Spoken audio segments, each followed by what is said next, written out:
তো এই কন্টেন্টের মধ্যেই তিনটা জিনিস যদি থাকে, it has to be relevant, valuable এবং ইম্পর্ট্যান্ট। এই তিনটা জিনিস যদি থাকে তাহলে সেটাকে আমরা কোয়ালিটি কন্টেন্ট বলতে পারি। আপনার কি ম্যাট্রিক্স কি সেটার উপরে, আপনার কি ম্যাট্রিক্স সাবস্ক্রাইব বাড়ানো, আপনার কি ম্যাট্রিক্স কি নিউজ লেটার সাবস্ক্রিপশন বাড়ানো, আপনার কি ম্যাট্রিক্স কি ইউটিউব থেকে টাকা আর্ন করা, আপনার কি ম্যাট্রিক্স কি প্রোডাক্ট সেল করা, নাকি আপনার কি ম্যাট্রিক্স হচ্ছে সার্ভিস সেল করা। বাংলাদেশের ক্রিয়েটর ইকোনমিকে আমি দুই ভাগে ভাগ করব, 2020-এর পরে, 2020-এর আগে। 2020-এর আগে ছিল একরকম, 2020-এর পরে টোটালি ডিফারেন্ট। কন্টেন্ট ক্রিয়েশন এখন আর বাজ ওয়ার্ড না, কন্টেন্ট ক্রিয়েশন আমি বলবো এটা স্যাচুরেটেড ওয়ার্ড হয়ে গেছে। হ্যাঁ, আপনি একজন প্রফেশনাল, আমি একজন প্রফেশনাল, আমি একজন বিজনেসম্যান ফর এক্সাম্পল। আমি আমার কন্টেন্টের থ্রুতে আমি প্রোডাক্ট সেল করতে চাই। প্রোডাক্ট বা সার্ভিস নাই, আপনি নিজেকে প্রোডাক্ট মনে করেন। আপনি যখন সিভি লিখেন, আপনি যখন ইন্টারভিউ বোর্ড ফেস করছেন, আপনি কিন্তু একটা প্রোডাক্ট। জাস্ট আপনি আপনার নিজেকে সেল করছেন কার সামনে? ইন্টারভিউয়ারের সামনে। আপনি নিজেকে বিখ্যাত করার জন্য বইটা লিখেছেন, নাকি আসলে এটার কোনো ইম্প্যাক্ট দিতে চেয়েছেন সমাজকে বা সোসাইটিতে? বা আমি দেখেছি যে এইটা নিয়ে বাংলাদেশে কেউ কখনো বই লিখে নাই। আমি শুরু থেকেই ফাঁকা মাঠে গোল দেওয়া পাবলিক, যেটাকে ভদ্র ভাষায় বিজনেসের ভাষায় বলে ব্লু ওশেন স্ট্র্যাটেজি করা। আপনি কম সময়, কম এফোর্ট এবং কম অর্থ বিনিয়োগ করে অনেক বেশি রিটার্ন পাবেন। তো আমার স্ট্র্যাটেজি হচ্ছে ওইটা। একজন ক্যামেরা অন করেছে, ক্যামেরা অন করে সে বিভিন্ন রকম শারীরিক অঙ্গভঙ্গি করছে। এখন দেখেন ওই লোকটা এই অস্বাভাবিক, আপনার কাছে যেটা ইউজলেস মনে হচ্ছে তার কাছে এটা ইউজফুল মনে হচ্ছে। কেন? সে বলবে ভাই আমি অস্বাভাবিক অঙ্গভঙ্গ করি 1 লাখ ফলোয়ার পাইছি, আমি স্বাভাবিক অঙ্গভঙ্গ করলে হয়তো এত ফ্যান ফলোয়ার আমি পাইতাম না। তো পরে উনি বলতেছে ভাইয়া আমি আসলে যে এজেন্সিকে বলছিলাম, ওই এজেন্সি বলছিলাম যে তুমি এমন একটা পোস্ট দিবা যেটা ভাইরাল হবে। তো এমন একটা পোস্ট দিছে, এটা ভাইরাল হয়েছে, কিন্তু আমার তো লাভ হয় না কেন। তো ওইটাই আমি বলতেছি যে যেই ভাইরালিটি দিয়ে আপনার সাবস্ক্রাইবার বাড়ে না, যেই ভাইরালিটি দিয়ে আপনার সেল আসে না, যেই ভাইরালিটি দিয়ে আপনার কাস্টমার কনভার্ট হয় না, ওই ভাইরালিটি দিয়ে আপনি কি করবেন? তারপর ভুলেও কখনো ওই ধরনের কন্টেন্টে কোনো এঙ্গেজমেন্ট না রাখা, ইভেন ক্রস করে যাবেন, কারণ ওর অ্যালগরিদম এটা ট্র্যাক করে আপনি ফুটপ্রিন্ট রাখছেন কিনা, আপনি কতক্ষণ ধরে কত সেকেন্ড দেখছেন, সবগুলো ট্র্যাক করে। আপনি একটা অশ্লীল কন্টেন্ট আসছে, আপনি হয়তো শয়তানের কুমন্ত্রণায় পড়ে বা আগ্রহ থেকেই, কৌতূহল থেকেই 3 সেকেন্ড 5 সেকেন্ড দেখে তারপরে স্ক্রল করে স্কিপ করে চলে গেলেন, ও কিন্তু কাউন্ট করলো আপনি 5 সেকেন্ড কিন্তু দেখছেন। 5 সেকেন্ড ওর ডাটাবেজে এন্ট্রি হয়ে গেছে যে ভাই 5 সেকেন্ড কিন্তু এই কন্টেন্ট দেখছে, আপনার আমলনামা যেরকম লিখছে ও এরকম লিখে ফেলছে। আসসালামু আলাইকুম, আমি প্রলয় হাসান। আমি আজকে এসেছি নূর আলম ভাইয়ের সাম্প্রতিক পডকাস্টে। আশা করি আপনারা ভীষণ উপভোগ করবেন আজকের পডকাস্টটা। তো চলুন শুরু করা যাক।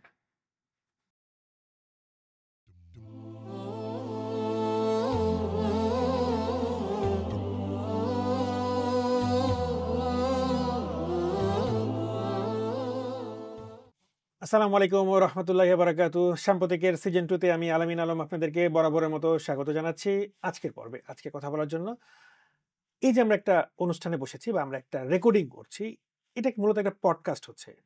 এই পডকাস্টটা আপনাদের কাছে ডেলিভারি হচ্ছে, আপনারা দেখছেন। এটা কিন্তু একটা কন্টেন্ট ক্রিয়েশন। আমাদের মোবাইল হাতে নিলেই আমরা চরমভাবে অনেকভাবে কন্টেন্টগুলো দেখছি। আপনি ইউটিউব বলেন, টুইটার বলেন, ফেসবুক বলেন, ইউটিউব বলেন, সব জায়গায় কন্টেন্ট কন্টেন্ট কন্টেন্ট কন্টেন্ট। প্রচুর মানুষ কন্টেন্ট ক্রিয়েট করছে, খাবার কন্টেন্ট, শোয়ার কন্টেন্ট, ঘুমের কন্টেন্ট, গোছলের কন্টেন্ট, বেড়াতে যাওয়ার কন্টেন্ট। কন্টেন্টের কোনো অভাব নেই। আসলে কি কন্টেন্ট কি কোনো শেখার জিনিস, নাকি আমি একটা ইউটিউব চ্যানেল খুললাম, ফেসবুক চ্যানেল খুললাম, ফেসবুকে পেজ খুললাম, করে কিছু আপ করে দিলাম, রেকর্ডিং করলাম, এটাই কন্টেন্ট হয়ে গেল? আসলে আমাদের যে জীবন বা ডেইলি লাইফ, সেই ডেইলি লাইফে কি এই কন্টেন্টগুলো কোনো উপকার পৌঁছাতে পারছে বা আমরা এটা থেকে কোনো উপকৃত হতে পারছি? অনেকেই কন্টেন্ট ক্রিয়েট করছেন, ক্রিয়েট করে লক্ষ লক্ষ টাকা কামাই করছেন। আমরা জানি, আমরা দেখেছি, অনেকেই আছেন million million followers, million million view, অনেক কিছুই পাচ্ছেন। কন্টেন্টের কোয়ালিটি কি হচ্ছে না হচ্ছে এটা নিয়ে খুব বেশি ওয়ারিড না, কারণ দর্শক দেখছে, সে টাকা কামাই করছে। দর্শক, আজকের পডকাস্টে আমরা একজনকে আমন্ত্রণ জানিয়েছি। তিনি মূলত কন্টেন্ট ক্রিয়েশন এক্সপার্ট বা কন্টেন্ট স্পেশালিস্ট, যেটাই বলি না কেন, আরও কিছু পরিচয় আছে।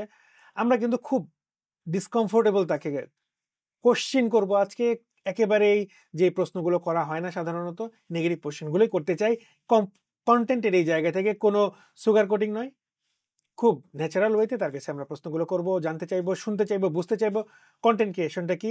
আজকে আমাদের স্টুডিও এসেছেন প্রলয় হাসান। আপনারা অনেকে তাকে চেনেন, অনেকভাবেই জানেন। সে নিজেও কিন্তু একজন কন্টেন্ট ক্রিয়েটর এবং কন্টেন্টের অবশ্যই লেখালেখি করছেন। চলুন আজকে কথা না বেরিয়ে তার সাথে আলাপ করি। আমরা কন্টেন্টের ভেতরে ঢুকতে চাই। ভাই আসসালামু আলাইকুম রহমতুল্লাহি ওয়া বারাকাতুহু। ওয়ালাইকুম আসসালাম। ভাই তাহলে শুরুতেই যে প্রশ্নটা আমার আসলে জানার বিষয় বা দর্শকদের জন্য যে জানতে চাই আসলে কনটেন্ট বিষয়টা কি? কনটেন্ট বলতে আসলে কি বুঝাচ্ছে?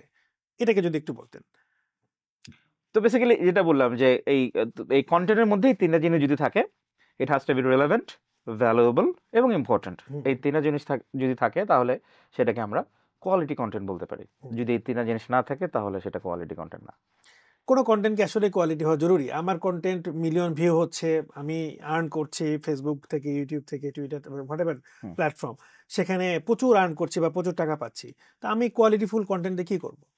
আচ্ছা দেখেন, এখন এটা ডিপেন্ড করে আপনার অবজেক্টিভ কি, যেটা হুম, বলতেছিলাম আপনার মাকসাদ কি, আপনার উদ্দেশ্যটা কি এটা দিয়ে। হুম, যদি আপনার মনে হয় যে আপনার উদ্দেশ্য হচ্ছে ভাইরাল হওয়া, ফেসবুক থেকে টাকা আর্ন করা বা ইউটিউব থেকে টাকা আর্ন করা, অনেক সাবস্ক্রাইবার পাওয়া, অনেক আপনার কি বলে এটাকে ভিউজ পাওয়া, যে ভিউজ কারণে ফেসবুক আপনাকে টাকা দিবে বা সোশ্যাল মিডিয়া প্ল্যাটফর্ম টাকা দিবে, তাহলে আপনার কাছে যেইটা মানে যেইটা যেই ধরনের কন্টেন্ট বানালে আপনার অডিয়েন্স খাবে, আপনার অডিয়েন্স বেশি ভিউ হবে, এই ধরনের কন্টেন্ট বানান।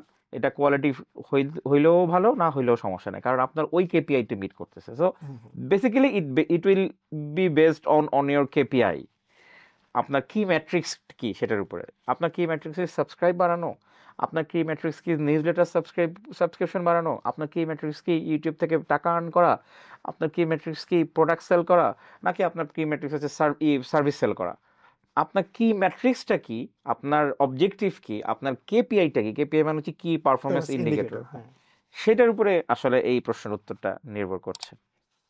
কনটেন্টের জন্য এখন যেটা দেখি আমাদের বাংলাদেশের এই প্রশ্নটার আগে আরেকটা প্রশ্ন করতে চাই, সেটা হচ্ছে যে কনটেন্ট ক্রিয়েশনের যেই অবস্থা বাংলাদেশের, সেটা কি সারা পৃথিবীতে একই রকম, নাকি শুধু বাঙালি হিসাবে আমরা অনেক সময় একটু টিপিক্যাল টাইপের থাকি, আমাদের দেশের কালচারটাই এরকম হওয়ার কারণে আমাদের কনটেক্সটের এরকম অবস্থা, নাকি সারা পৃথিবীর কন্টেন্টের এই অবস্থা? এই অবস্থা বলতে আপনি কি বোঝাচ্ছেন এই যে আনপ্রোডাক্টিভ না, খুব বেশি এডুকেটিভ না, যেখান থেকে লার্ন হচ্ছে অনেক, খুব বেশি প্রোডাক্টিভ হচ্ছে না, মানুষ যা ইচ্ছা তাই মানে কন্টেন্ট আপনি হিসেবে। বলতে চাচ্ছেন যে কোয়ালিটি কন্টেন্টের চাইতে সোশ্যাল মিডিয়াতে লো কোয়ালিটি কন্টেন্ট বেশি, হ্যাঁ। এই তো? হুম, ওকে। এইটা আসলে আমি যতটুকু দেখেছি, তাতে মনে হয়েছে যে আমাদের ইন্ডিয়ান সাবকন্টিনেন্টে এইটার হারটা একটু বেশি। এটার কিছু কারণ আছে। এটার একটা বড় কারণ হচ্ছে আমাদের জনসংখ্যা। আমাদের একটা বড় ইন্ডিয়ান, আমি আমাদের বলতে আমি বাংলাদেশ বোঝাচ্ছি না, আমি আমাদের বলতে ইন্ডিয়ান সাবকন্টিনেন্ট বোঝাচ্ছি। আমাদের কন্টিনেন্টের একটা সমস্যা হচ্ছে যেখানে জনসংখ্যা প্রচুর, ল্যান্ড খুব কম, সেই তুলনায় অপরচুনিটি কম, মানুষজন বেকার থাকে বেশি। এখন গ্রাম অঞ্চলে ইন্টারনেট সহজলভ্য হয়েছে, মোবাইল সহজলভ্য হয়েছে। মানুষজনের কাছে যারা লো এডুকেটেড বা যারা মানে স্বল্প শিক্ষিত বা অশিক্ষিত, তাদের কাছে গিয়ে ইন্টারনেট অ্যাক্সেস সহজলভ্য হয়েছে, মোবাইল সহজলভ্য হয়েছে, যার ফলে আপনি আসলে তাদের কাছ থেকে কোয়ালিটি কন্টেন্ট আশা করতে পারেন না। এটা উচিত না আপনার। আপনি তখনই একটা মানুষের কাছ থেকে কোয়ালিটি কন্টেন্ট আশা করতে পারেন যার মধ্যে একটা বেসিক এডুকেশন আছে, যার মধ্যে আন্ডারস্ট্যান্ডিং ভালো আছে, যার নলেজ আছে, যার উদ্দেশ্য পরিষ্কার, যে কোনো একটা ভ্যালু ডেলিভার করতে চায়। যার মধ্যে এই জিনিসগুলো নাই, তার কাছ থেকে তো আপনি এগুলো পাবেন না। সো আমাদের গড়পড়তা ইন্ডিয়ান সাবকন্টিনেন্টে এই কারণেই এরকম কন্টেন্ট বিষয়, আমার ব্যক্তিগত মতামত। আর দেশের বাইরেও, উন্নত বিশ্বেও যে সবাই খুব কোয়ালিটি কন্টেন্ট বানায়, ব্যাপারটা এরকম কিছু না। ওইখানেও অনেক লো কোয়ালিটি কন্টেন্ট অনেকে বানায়, হুম, তাদের মধ্যে কন্টেন্টের আন্ডারস্ট্যান্ডিংটা নাই, কিভাবে তারা ভ্যালু পৌঁছাবে হুম। থ্রো দেয়ার কন্টেন্ট, সেটা তারা জানে না, বা জানলেও করতে পারছে না কোনো কারণে। তো ওইখানেও এই ব্যাপারগুলো আছে, কিন্তু আপনি যদি রেশিও তুলনা করেন, হ্যাঁ আমাদের সেট একটু বেশি। এই আমাদের দেশে যেটা দেখা যায়, কন্টেন্ট ক্রিয়েট করতে গিয়ে বিভিন্ন সময় বিভিন্ন দুর্ঘটনা ঘটছে, অনেকে প্রাণহানিও ঘটেছে, এরকম প্রচুর ঘটনা আছে। এইটা যে একটা কন্টেন্ট ক্রিয়েট করতে হবে, বিশেষ করে টিকটকের মতো প্ল্যাটফর্ম যেগুলো আছে, যেগুলোতে খুব বেশি এই কাজগুলো হচ্ছে বা হয়, এই যে একটা অস্থির মানসিকতা বা অসুস্থ মানসিকতা, এইটার সমাধানটা কি, বা এটা কেন হয় বলে মনে হচ্ছে আপনার? আচ্ছা, আমার যেটা মনে হচ্ছে যে আম, উম, যারা যারা টিকটকে কন্টেন্ট ক্রিয়েটর, তাদের একটা জিনিস কিন্তু খুব কমন, তাদের বয়স খুব অল্প। হুম, এই বয়সটা হচ্ছে অস্থিরতার বয়স। তো দেখা যায় যে তারা আসলে একটা কন্টেন্ট বানাতে চাচ্ছে, তাদের হয়তো মানে নিয়তটা ভালো, কন্টেন্ট দিয়ে অবজেক্টিভটা খুব ভালো, কিন্তু সেটাকে কিভাবে এক্সিকিউট করবে, কিভাবে কতটুকু প্রায়োরিটি দিবে, আমাকে কতটুকু সাবধান থাকতে হবে, কতটুকু সেলফ অ্যাওয়ার থাকতে হবে, সেই ব্যাপারগুলো কিন্তু তারা জানে না, বা জানলেও তারা মানতে পারছে না। তো আমার ব্যক্তিগত অভিমত হচ্ছে যে তাদেরকে এই ব্যাপারগুলো অ্যাওয়্যার করতে হবে, যে আমি কন্টেন্ট ক্রিয়েশন করতে গিয়ে যেন আমি অসুস্থ চর্চায় যেন জড়িত হয়ে না পড়ি, আমি যেন আমার নিজের লাইফের চেয়ে কন্টেন্ট ক্রিয়েশনকে বেশি প্রায়োরিটি না দিই। এই ব্যাপারগুলোকে সামনে নিয়ে আসাটা জরুরি। আমাকে শিখতে হবে যে কীভাবে প্রায়োরিটাইজ করতে হয় একটা কাজকে, যে লেসনগুলো ওই ছেলে মেয়েদের ভিতরে নাই। এটা আসলে আমি বলবো যে আমাদেরই ব্যর্থতা, আমরা আসলে তাদেরকে এডুকেট করতে পারি নাই, যার ফলে তারা নিজেরা এডুকেটেড হয়ে এই ভুলগুলো করছে। সেলফ এডুকেশন খুবই চমৎকার একটা ব্যাপার, কিন্তু সেই সাথে কিছু ব্যাপার চলে আসে যেগুলো মানে সব কিছু ভালোর মধ্যে কিছু তো খারাপ থাকে। তো এই খারাপগুলোর মধ্যে সেলফ এডুকেশনের ব্যাপারটা হচ্ছে যে ফিল্টার আউট করতে পারে না ওরা, যে কোন লেসনগুলো আমি নিব, কোন লেসনগুলো আমার নেওয়া উচিত না। এই ব্যাপারগুলো না জানার ফলে আমার মনে হয় এগুলো হচ্ছে। আমাদের বাংলাদেশে যে কন্টেন্ট মার্কেট বা যেটাতে চলছে, আপনার কি মনে হয় যে সবগুলো কন্টেন্ট আসলে ইউজলেস, নাকি আমরা আসলে এটার ভ্যালু বুঝতে পারছি না? কি মনে হয় এটা নিয়ে? আচ্ছা, তার আগে আসলে আমাকে বুঝতে হবে আপনি ইউজলেস বলতে কি বোঝাতে চাচ্ছেন, মানে ইউজ কোন জিনিসটা হলে আপনাকে ইউজলেস বলেন।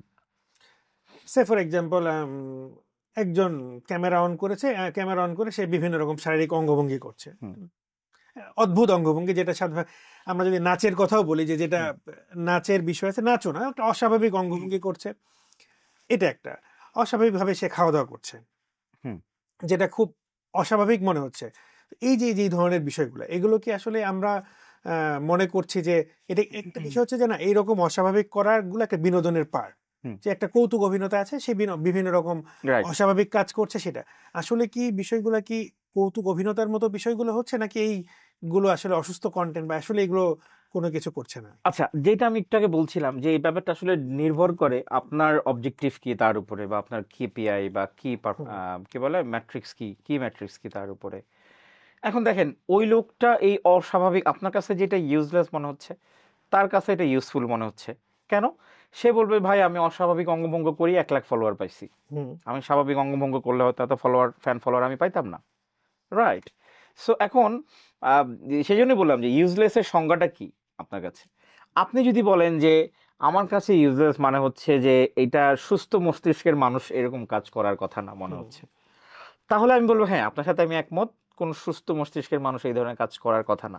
কিন্তু সে এটা করতেছে, আইদার সে অসুস্থ মস্তিষ্কের মানুষ, অথবা সে সুস্থ কিন্তু সে অসুস্থ মস্তিষ্কের মানুষের মতো কাজ করছে, ওই যে তার ফ্যান ফলোয়ারের জন্য, ভিউ বাড়ানোর জন্য, কারণ তার KPI ওইটা, তার কি ম্যাট্রিক্স ওইটা। তো এই কারণেই বললাম যে আসলে মানে উম, ইউ- আহ, আমাদের কাছে কারোর কাছে এটা ইউজলেস মনে হতে পারে, কারোর কাছে এটা ইউজফুল মনে হতে পারে, এটা ডিপেন্ড করে যার যার সংজ্ঞার উপরে। কিন্তু আপনি যেটা বলেছেন সেটা আসলে আমি একমত যে আম, গড়পড়তাভাবে ইউজলেস বা মানে যেটাকে বলবো যে লো কোয়ালিটি কন্টেন্ট, আমার মনে হয় ইউজলেস না বলে লো কোয়ালিটি কন্টেন্টটা বেশি বলতে পারি। কারণ যেহেতু আমি একটা ডিফাইন করেছি, নির্দিষ্টভাবে সংজ্ঞায়িত করেছি কোয়ালিটিকে, লো কোয়ালিটির সংখ্যাটাই বেশি। যদি আমি রেশিও অ্যানালাইসিস করি, 3/1 হয়তো বা কোয়ালিটি কন্টেন্ট, বাকি 2 হচ্ছে লো কোয়ালিটি কন্টেন্ট। তো এখন আপনি জিজ্ঞেস করতে পারেন যে তাহলে লো কোয়ালিটি কন্টেন্টের হার কমায়ে হাই কোয়ালিটি কন্টেন্টের হার কিভাবে বাড়ানো উচিত।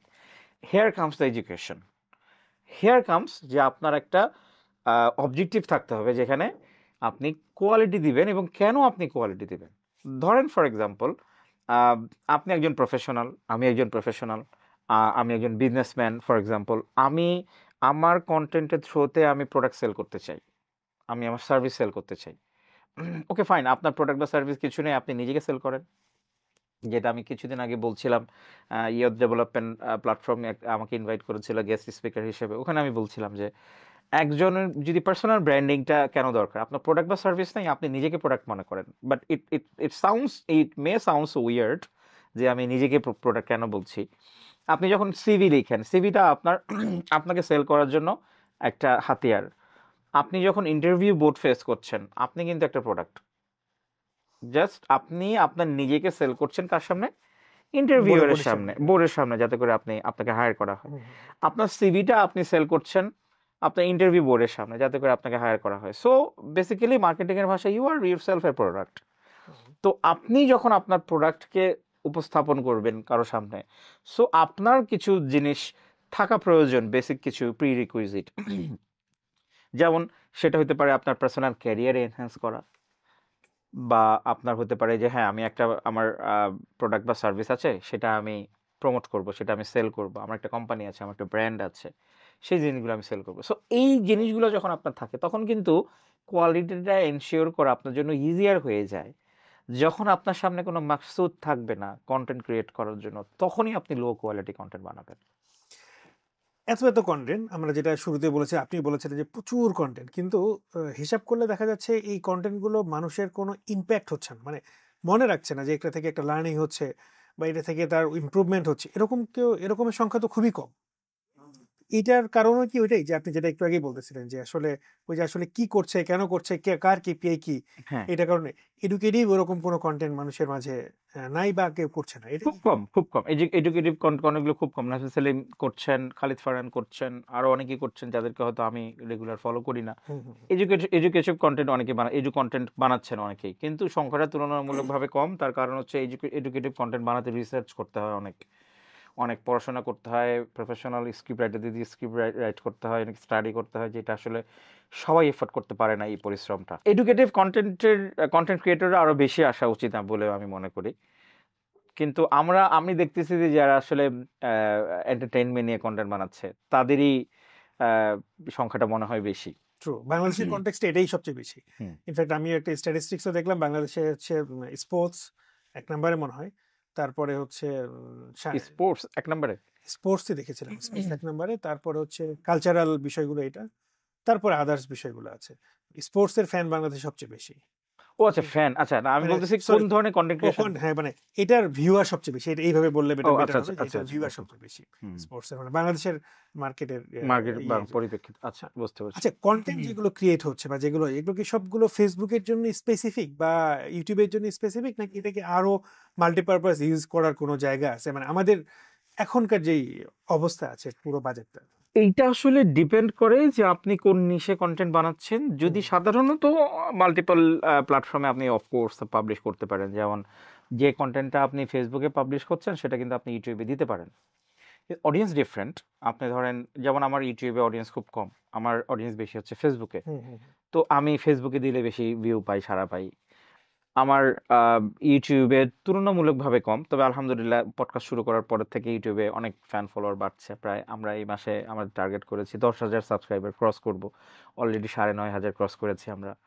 তো আহ, তো ব্যাপারটা এরকম। আপনি কিন্তু সেম কন্টেন্টকে আপনি লিঙ্কডইনে দিতে পারবেন কিনা, আপনি টিকটকে দিতে পারবেন কিনা, একটা প্রশ্ন থেকেই যায়। যেমন টিকটকের কিন্তু আপনি সব ধরনের ফরম্যাটিং দিতে পারবেন না, এরকম ভার্টিক্যাল ফরম্যাট হইতে হবে, মানে ফেসবুক রিলস এর মতো বা ইউটিউব শর্টস এর মতো। কিন্তু যদি আপনার হরাইজন্টাল থাকে, যেমন আপনার লং ফর্ম কন্টেন্টগুলো, সেগুলো ইউটিউবে দিতে পারবেন, ফেসবুকেও দিতে পারবেন। তো এটা গেল ফরম্যাটের ব্যাপার। আরেকটা ব্যাপার হচ্ছে যে আপনি কি ধরনের অডিয়েন্সকে ক্যাটার করছেন, সেই অডিয়েন্স মানে ওই প্ল্যাটফর্মের এই অডিয়েন্সটা আপনার এই কন্টেন্টকে নেয়ার জন্য তৈরি কিনা, সেই ব্যাপারগুলো ভাবতে হবে।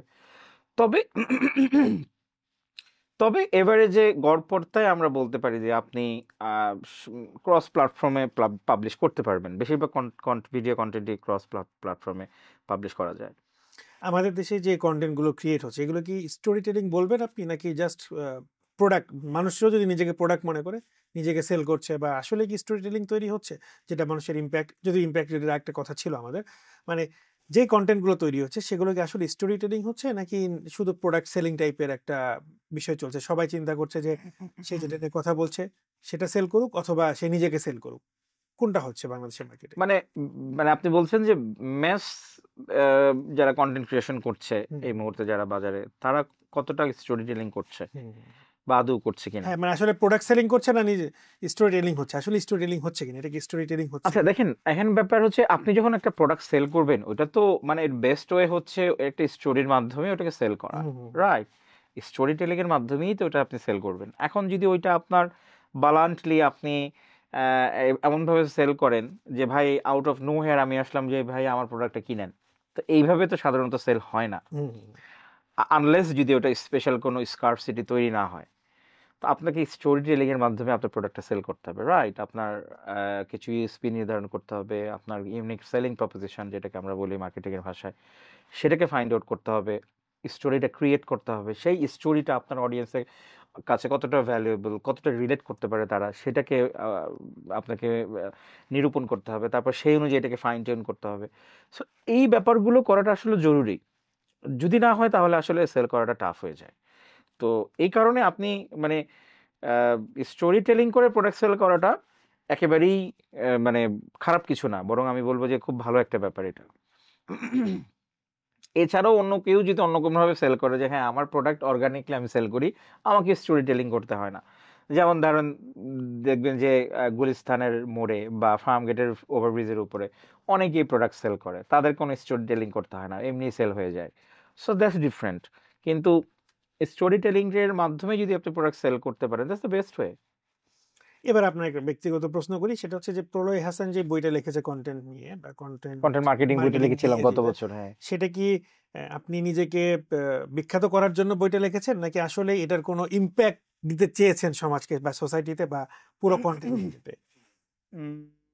অবশ্যই দ্বিতীয়টা, কারণ প্রথমটা না কেন আমি বলি, কারণ এই বইটা লিখে আমি বিখ্যাত হয়ে যাবো ব্যাপারটা এরকম কখনো আমি মনে হয় না, এটা হওয়ার কথাও না আমার। আমি দেখেছি যে এইটা নিয়ে বাংলাদেশে কেউ কখনো বই লিখে নাই। So, আমি শুরু থেকেই ফাঁকা মাঠে গোল দেওয়া পাবলিক, যেটাকে ভদ্র ভাষায় বিজনেসের ভাষায় বলে ব্লু ওশেন স্ট্র্যাটেজি করা, যে আপনি যেখানে এমন একটা বাজার খুঁজে বের করবেন যেই বাজারে কেউ মুভ করেনি, হাইলি ডিমান্ড আছে কিন্তু সাপ্লাই নাই, আনট্যাপড মার্কেট যেটা আমরা মার্কেটিং এর ভাষায় বলি। তো আমি সাধারণত এমন মার্কেট খুঁজে বের করি, আনট্যাপড মার্কেট, যে ডিমান্ড আছে সাপ্লাই নাই, ওখানে সাপ্লাই দেওয়ার চেষ্টা করি। তাহলে হয় কি, আমি অল্প পরিশ্রমে বেশি আরওআই পাই। আরওআই মানে হচ্ছে রিটার্ন অফ ইনভেস্টমেন্ট। হ্যাঁ, এটাকে বলা হয় বিজনেসের ভাষায় ব্লু ওশেন স্ট্র্যাটেজি। কোনো কম্পিটিশন নাই, কম্পিটিশন থাকলেও সেটা ইরিলেভেন্ট হয়ে যায়। যদি আপনি রেড ওশেন স্ট্র্যাটেজি করেন, যদি আমি এমন বই বের করতাম, ধরেন ফ্রিল্যান্সিং এর উপর অনেক বই আছে, আইএলটিএস এর উপর অনেক বই আছে, এরকম এমন একটা বাজার খুঁজে বের করি যেটা মানে রেড ওশেন, রেড মানে এখানে কামড়া কামড়ি চলে, প্রচন্ড কম্পিটিশন, আমাকে দেখা যেত অনেক ইনভেস্ট করে অল্প আরওআই পাইতাম। তো ব্লু ওশেন স্ট্র্যাটেজির মজাটা হচ্ছে আপনি কম সময়, কম এফোর্ট এবং কম অর্থ বিনিয়োগ করে অনেক বেশি রিটার্ন পাবেন। তো আমার স্ট্র্যাটেজি হচ্ছে ওইটা, যে ভাই মার্কেটিং, কন্টেন্ট মার্কেটিং নিয়ে কেউ লিখে নাই, এমন না যে কন্টেন্ট মার্কেটিং টার্মটা আমি আবিষ্কার করেছিলাম, আপনি প্রথম এরকম না, এরকম কিছু না, কিন্তু কন্টেন্ট মার্কেটিং নিয়ে বাংলা ভাষায় বই আমি প্রচুর লিখেছি। বাকিরা কেন লিখে না আই ডোন্ট নো, হয়তো অনেকেই ক্যাপেবল ছিল, তারা চাইলে লিখতে পারত। আপনাকে ইন্সপায়ার করেছে এই বইটা লেখা? এটা একটা বড় কারণ যে কেউ লেখেনি, কেউ লিখে নাই। না বই লিখতে হবে কেন, এইটা হচ্ছে আরেকটা প্রশ্ন। আচ্ছা, ভেরি গুড কোশ্চেন। আপনি বলতে পারেন প্রলয় ভাই তাহলে বই না লিখে আমি ভিডিও কেন বানাইলাম না, ভিডিও বানাইতে পারি, একটা কোর্স বিক্রি করতে পারি, একটা কোর্স বিক্রি করতে। কোর্স আছে, কিন্তু কন্টেন্ট মার্কেটিং কোর্স কিন্তু আছে। ওটা তো আছে কন্টেন্ট মার্কেটিং, মানে শুরুতেই তো আপনি বই থেকে শুরু করেছেন? শুরু করেছিলাম কোর্সে। আচ্ছা, কোর্স থেকে বইয়ে কনভার্ট হয়েছে? হ্যাঁ, প্রথমে আমি কোর্স শুরু করেছিলাম 2022-এর শুরুর দিকে, কন্টেন্ট মার্কেটিং কোর্স, এবং আমি ঘোষণা দিয়েছিলাম 2021-এর ডিসেম্বরে, নভেম্বরে কি ডিসেম্বরে আমার মনে আছে এখন স্পষ্ট। আমি তো বই লিখেছি 2024-এর শুরু দিকে কন্টেন্ট মার্কেটিং, তার মানে প্রায় 2 বছর পর। নাম্বার 1। নাম্বার 2 হচ্ছে আমি দেখলাম যে এইটা জরুরি, কন্টেন্টে, যেটা আপনি শুরুতে বললেন যে কন্টেন্টের এত বেশি চাহিদা চারদিকে এবং এত বেশি কন্টেন্টের ছড়াছড়ি, তো আমার মনে হয় এটা যথাযথভাবে সুসংহতভাবে গুছিয়ে সবার আসলে কন্টেন্ট মার্কেটিং করা উচিত, সেটা যে কোনো কারণেই হোক, সেটা ব্র্যান্ড বা সার্ভিস সেল করার জন্য হোক বা প্রোডাক্ট বা নিজের পার্সোনাল ব্র্যান্ডিং এর জন্য হোক। কিন্তু আপনি করবেন কি দিয়ে? কারণ সবাই তো ভিডিও দেখে না, সবাই কোর্স করে না। বইটা অনেকের জন্য ইজি, আপনি শুয়ে শুয়ে বই পড়ছেন, বাসের মধ্যে বই পড়ছেন, আপনার মোবাইলও লাগলো না, আপনার ব্যান্ডউইথও লাগলো না। কিন্তু আপনি যদি ভিডিও দেখতে চান, আপনার কি করতে, মোবাইলটা একটা লাগবেই, এই মোবাইল আবার চার্জ থাকতে হবে, আর যদি সেটা অনলাইনে হয় ইন্টারনেটও লাগবে। তো এত ডিপেন্ডেন্সি না করে আপনি বইটা খুলেই পড়তে পারছেন। হ্যাঁ, আরেকটা কারণ হচ্ছে আমি মানে ভিডিও কন্টেন্টের মানুষ না, আমি হচ্ছে লেখালেখির মানুষ, আমি টেক্সট কন্টেন্টের মানুষ। ভিডিও কন্টেন্টটা আমার পদচারণা মাত্র শুরু হয়েছে কিছুদিন আগে, তো আরো আগে করার প্ল্যান ছিল কিন্তু সময় অভাবে করতে পারছিলাম না। তো বেসিক্যালি আমি যেটা বলতে চাচ্ছি, বইয়ের আসার মূল কারণ হচ্ছে যে কন্টেন্ট মার্কেটিং নিয়ে বই নাই। তো এই কারণে আমার মনে হলো যে একটা বই লেখা দরকার, এই টপিকের প্রচুর চাহিদা আছে কিন্তু বাজারে বই নাই, সো আমি লিখতে পারি এটা। বাংলাদেশের মানে একটু অড কোশ্চেনে যাই, বাংলাদেশের অনেক বই যেগুলো রিসেন্ট সময়ে প্রকাশিত হয়েছে, কিছু কিছু বইয়ের ব্যাপারে এরকম বেশ কিছু অভিযোগও আছে বা কথা আছে, অভিযোগ না বলে যদি বলি কথা আছে, যে ম্যাক্সিমামই হচ্ছে বাহিরের কোনো বই থেকে কপি করে সেখান থেকে একটা মিলিয়ে ঝিলিয়ে করে দেওয়া। এই ধরনের একটা অভিযোগের কথা বিভিন্ন সময় শোনা যায়, বিভিন্ন প্ল্যাটফর্মে এটা নিয়ে আলোচনা মানে হয়েছে। অমৌলিক বই, হ্যাঁ, এটা কি কিসের, ফিকশন না non fiction? Non fiction, fiction সব জায়গাতেই শোনা যায়। ফিকশনে তো হয়, বাট নন ফিকশন যেমন এই যে আপনার পড়াশোনা রিলেটেড, ক্যারিয়ার রিলেটেড এই বিষয়গুলো বিভিন্ন জায়গা থেকে একটা তো ছায়া অবলম্বনে করা হয়, বা ছায়া থেকে মার্কেটিং এর থিওরি তো আপনি নতুন করে বানাতে পারবেন না। কোনো একটা থিওরি করা আছে, সেই জায়গা থেকে আপনি এটার লোকাল কনটেক্সট ইমপ্লিমেন্টেশন কি হবে সেটাকে আপনি করতে পারেন। বাট কিছু কিছু ক্ষেত্রে শোনা যায় যে না, একেবারে পুরোটাই করেছে। ইনফ্যাক্ট কন্টেন্টের ক্ষেত্রেও যেটা দেখা যায় যে আমাদের যারা কন্টেন্ট করছে, মানে কোয়ালিটি বা আনকোয়ালিটি বা প্রোডাক্টিভ বা ওটার পরের প্রশ্ন, দেখা যায় বাহিরের কোনো বিখ্যাত কোনো কন্টেন্ট ক্রিয়েটর একটা কন্টেন্ট করেছে, সেটা বাংলা ভাষা আবার বের হয়ে যাচ্ছে। এই যে কপি পেস্ট করার একটা টেন্ডেন্সি, তো এই জায়গাটা আসলে বইয়ের ক্ষেত্রেও কি এরকম মানে হয়তো অনেক ক্ষেত্রেই, তো এই বিষয়টা আপনি কিভাবে দেখেন? আচ্ছা, বইয়ের ক্ষেত্রে এই ব্যাপারটাকে আসলে আমি পার্সোনালি এথিক্যাল বা ক্রিয়েটিভ দুই সাইড থেকে আমি জাজ করি। আমার কথা হচ্ছে যে ভাই, এখনো আমি আপনাকে কমপক্ষে 5টা টপিক বলতে পারবো যেটা নিয়ে বাংলাদেশে ভালো ডিমান্ড আছে, রিডারশিপ আছে, কিন্তু বই নাই। তো ওগুলা বাদ দিয়ে কেন আমি কপি করার চেষ্টা করব, তাই না? নাম্বার 1, তার মানে হচ্ছে আমার ল্যাকিংস, আমার ক্রিয়েটিভিটি নাই, আমার নিজের মধ্যে সক্রিয়তা নাই, আমাকে অন্যের জিনিস ধার করে চলতে হয়, রাইট? নাম্বার 1। নাম্বার 2 হচ্ছে বইয়ের ক্ষেত্রে কপিটা আসলে আমি মনে করি যে কপি না করে মানে ছায়া অবলম্বনে লেখা উচিত, নিজস্ব সক্রিয়তা থাকা উচিত, নিজস্ব ইনপুট থাকা উচিত, লোকালাইজেশন করা উচিত। যেমন বইয়ের কিছু তাত্ত্বিক ব্যাপারগুলো আমি বাইরে থেকে নিতে পারি, যখন আমি এটাকে বাংলাদেশের কনটেক্সটে অ্যাপ্লাই করব তখন বাংলাদেশি কোনো লোকাল কোনো কেস স্টাডি থাকতে পারে। হ্যাঁ, রাইট। মানে আমার কথা হচ্ছে লোকালাইজেশন করা। বিজনেসের ক্ষেত্রে হলে কেস স্টাডি থাকতে পারে, যদি ফিকশন হয় তাহলে মানে আমাদের এমন কোনো ঘটনা থাকা দরকার যেটা আমরা রিলেট করতে পারি, লোকাল কোনো ঘটনা। হ্যাঁ, তো ব্যাপারটা এরকম। কিন্তু যদি আপনার হয় হচ্ছে ভিডিও কন্টেন্টের ক্ষেত্রে, তাহলে আমি মনে করি যে এটা আসলে খুব বেশি খারাপ কিছু না। ফর এক্সাম্পল, একটা সামাজিক অবক্ষয় নিয়ে বানানো ইন্ডিয়াতে বা পাকিস্তানে একটা ভিডিও যদি উর্দু ভাষায় বা হিন্দি ভাষায় করা হয়, আপনি ওইটাকে লোকালাইজ করেন, বাংলা ভাষায় নতুন করে শ্যুট করেন, বাংলা ভাষা দিয়ে নতুন করে ক্যারেক্টার দিয়ে, গল্পটা সেম থাকলো, ওদের থেকেই আপনি আইডিয়া নিলেন, কিন্তু ক্যারেক্টারগুলো বাংলাদেশি, ভাষাটা বাংলাদেশি, করেন, কোনো সমস্যা নাই।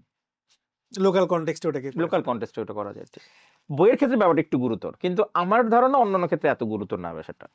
কন্টেন্ট ক্রিয়েশনের ক্ষেত্রে, বিশেষ করে ভিডিওর ক্ষেত্রে এটা কোনো ব্যাপার না। আমি নিজেই মাঝে মাঝে ভাবি যে আমেরিকার এই ভিডিওটা দেখলে আমার কাছে খুব ভালো লাগছে, আমি যদি এটা লোকালাইজ ভার্সন বানাতে পারতাম, বা ইন্ডিয়ার একটা ভিডিও দেখছি, ভিডিওটা অনেক ভালো লাগছে, আমি যদি এটা অনেকেই বানায়, আমি দেখি এখন অনেক ইউটিউব চ্যানেল এবং ফেসবুক পেজ এটা করে, আমি এটাকে এত গুরুতর কিছু ভাবি না।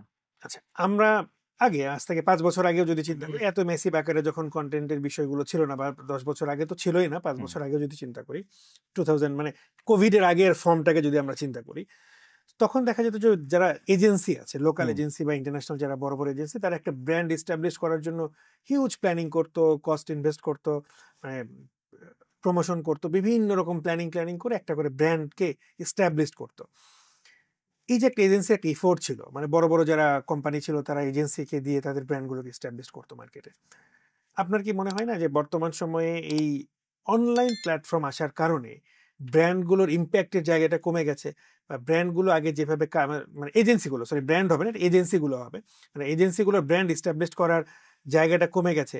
এখন চাইলে একটা কোম্পানি যে কোনোভাবেই কয় যে এই কন্টেন্টগুলোকে দিয়ে তারা তাদের ব্র্যান্ডগুলোকে এস্টাবলিশ করতে পারে, যেটা আগে এজেন্সি দিয়ে করা হতো।